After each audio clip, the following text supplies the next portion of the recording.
Открывая встречу, президент отметил, что недавно к нему обратилась группа предпринимателей с инициативой оказания поддержки государству и вооруженным силам в непростое время. Я бы хотел, чтобы мои слова были восприняты правильно. Все, в принципе, у нас нормально. Если вдруг случится так, что ситуация обострится, мы должны быть готовы к этому. Речь идет об этом. Предупрежден, значит вооружен. Нам необходимо в превентивном порядке провести ряд существенных общегосударственных мероприятий, направленных на повышение уровня безопасности.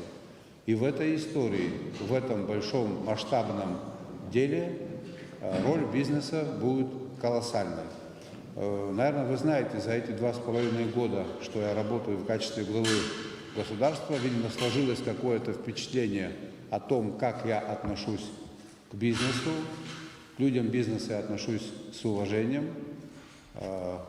Пытаемся мы, исходя из наших возможностей, бизнесу создавать условия. Мы прекрасно понимаем, что, собственно, доходная часть бюджета в большинстве своем формируется за счет бизнес-структур. Самые крупные у нас налогоплательщики – это бизнес-структуры, поэтому вы формируете во многом облик нашего современного государства.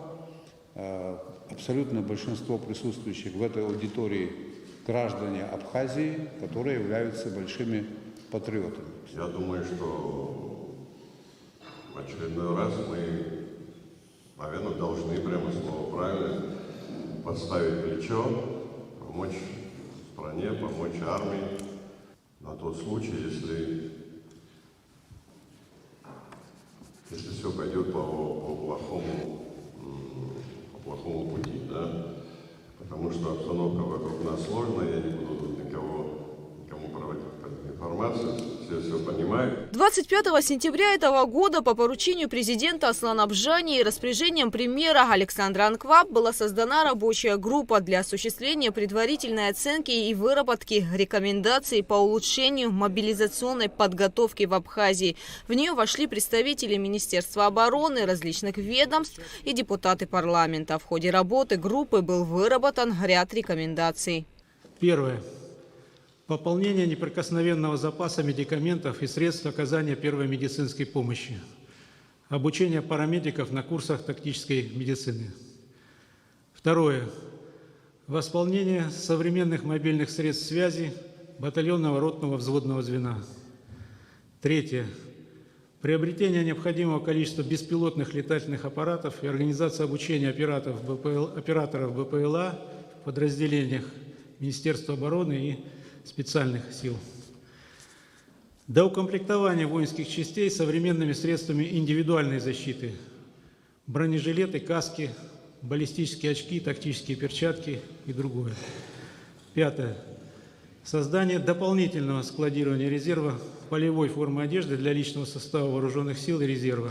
В список вошел еще ряд рекомендаций, связанных с обеспечением оборонобезопасности республики. В ходе встречи президент отметил помощь, которую бизнес-сообщество оказало стране во время пандемии коронавируса, добавив, что предприниматели Абхазии сегодня также помогают социально уязвимым слоям общества, спортсменам, артистам, молодым талантам и являются настоящими патриотами. Аслан Бжани отметил, что помощь предпринимателей и армии – это нормальная практика. Сегодня и в России существенную поддержку вооруженным силам оказывает бизнес-сообщество. Вы должны иметь в виду, что мы тут в этом деле не одни. У нас есть наш стратегический союзник, и мы не можем в этом смысле себе позволить ту часть ответственности, которая ложится на нас, на кого-то перекладывать. Об этом идет речь. Мы вместе, но мы должны делать свою работу. Если что-то будет происходить, то это коснется каждого из нас, поэтому, наверное, действительно и цифры должны быть другие, и полнота участия всех должна быть другая. То есть это, на самом деле, уже мимо этого никто не проскочит, касается каждого из нас. Министр обороны Владимир Ануа рассказал о том, что ежедневно с 3 октября в республике проводятся учения. И сегодня тоже, на полигоне на Голу проходит с резервистами И там же поучаствовали налоговое отделение Чемчирского района. Они проявили инициативу, с ними занимаются.